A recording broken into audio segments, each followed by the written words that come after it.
साहब मगर ये बहुत देर नहीं हो गई नून लीग को ये रियलाइज़ करने में? इलेक्शन से पहले उन पर तनकीद हो रही थी, मगर वो ज़ाहिर वो बयानिया उनके पास उस तरीके से मौजूद नहीं था। परफॉर्मेंस के ऊपर उन्होंने ज़रूर वोट मांगने की कोशिश की, मगर वो 16 माह की परफॉर्मेंस लोगों को याद रही, बजाय इसकी कि 2013 से 2017 तक जो नवाज शरीफ साहब पिच कर रहे थे वो याद रहती। अब यह हुकूमत में है और हुकूमत में होते हुए ज़बरदस्ती ये तासुर देना कि जी नवाज शरीफ साहब के साथ गलत हुआ है और उनके लोगों को साइडलाइन किया गया है, जबकि हुकूमत शहबाज शरीफ साहब कर रहे हो, ये मुमकिन हो पाएगा कि ज़बरदस्ती ये साबित करने की कोशिश की जाए हुकूमत में होते हुए, और जबकि मरियम नवाज साहब चीफ मिनिस्टर हो, कि हमारे साथ गलत हुआ है, नवाज शरीफ के साथ गलत हुआ है? देखिए, आप तो 16 माह की हुकूमत की बात करें ना, तो मैं तो अभी 16 दिन की हुकूमत की बात कर रहा हूं। ये जो 16 दिन की हुकूमत है, इसमें आप देखें कि बहुत से फैसले जो हैं वो उनको रिवर्स किया जा रहा है, उन पे यू टर्न लिया जा रहा है,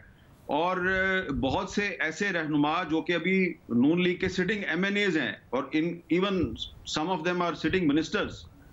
उनका ये ख्याल है कि हमारी जो पार्टी है वो पॉलिटिकली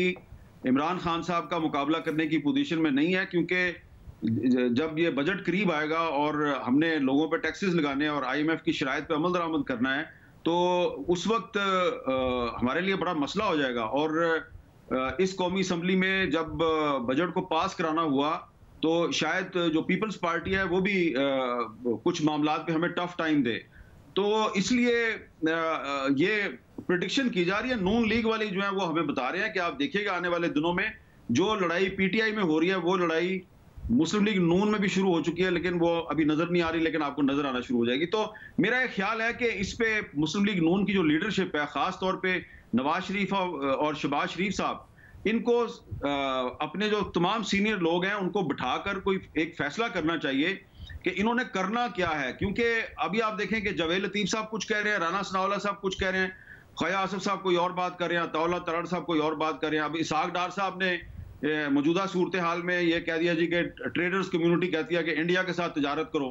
और उस पर एक नई बहस उन्होंने छेड़ दिया है, जबकि इस पे ना भी कैबिनेट में बात हुई है, ना प्राइम मिनिस्टर को एतमाद में लिया गया है।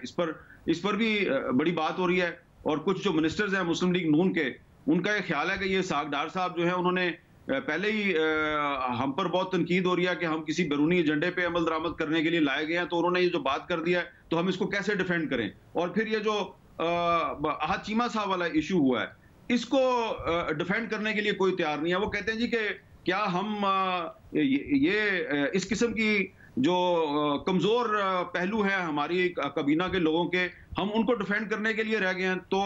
आप खुद इसको चेक कर लें, बहुत से जो मुस्लिम लीग नून के रहनुमा हैं वो अहद चीमा साहब को डिफेंड करने के लिए तैयार नहीं है इस इशू पे, और वो गवर्नर साहब को भी डिफेंड करने के लिए तैयार नहीं है। ये वो चीजें हैं जिसका अल्टीमेटली फायदा इमरान खान को होगा, तहरीक इंसाफ को होगा। तो ठीक है, अभी तहरीक इंसाफ में भी कुछ अंदर झगड़े चल रहे हैं, लेकिन इन झगड़ों का अवाम के मसाइल से कोई ताल्लुक नहीं है, और जो अवाम के मसाइल हैं वो हल करने हैं मुस्लिम लीग नून ने।